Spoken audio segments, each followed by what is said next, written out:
better late than never. Workmen were mending the viaduct on the main line. The arches needed strengthening, but the Fat Controller did not want to close the railway while the work was done, and so repairs took a long time.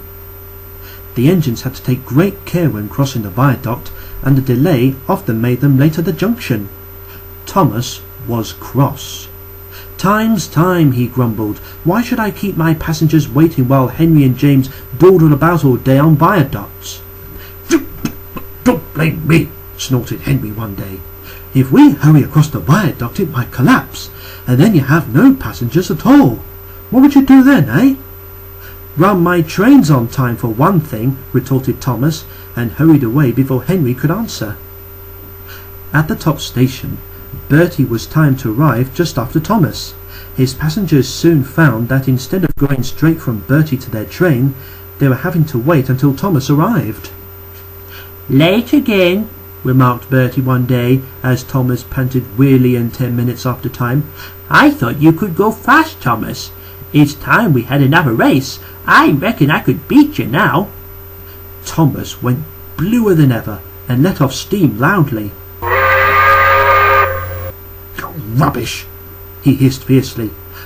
"I still beat you any day. It's those mainline engines. They differ about on their viaducts and then blame the Fat Controller's workmen. It's just an excuse for laziness if you ask me." One day, James was later than ever at the junction. "I'm sorry, Thomas," he puffed as he came breathlessly to the platform. "I was held up at the big station and the viaduct made it worse." "It's lucky for you I'm a guaranteed connection," snorted Thomas. He puffed importantly away, leaving James at a loss for words.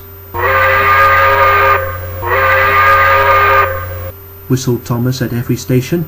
"Get in quickly, please." The passengers did their best, but Thomas soon found that he couldn't save much time. As they neared the tunnel, Thomas thought he saw a flash of red on the road beside the line. "That looks like Bertie," he said to himself, "but Bertie should have gone to Farquhar ages ago." It was Bertie.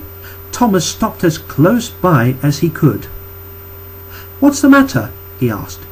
"I feel dreadful," moaned Bertie.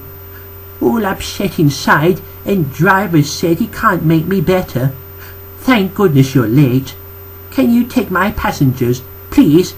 They'll never get home otherwise." "Of course," agreed Thomas. Thankfully the passengers climbed into Annie and Clarabelle, and after promising Bertie that he would send for help from the next station, Thomas set off again. Already he was feeling much more cheerful. All the passengers reached home safely, and when Bertie was better, he came to thank Thomas. "I'm sorry I teased you about being late," he said. "Oh, that's all right," said Thomas. "I'm glad I could help. Perhaps being late isn't such a bad thing after all."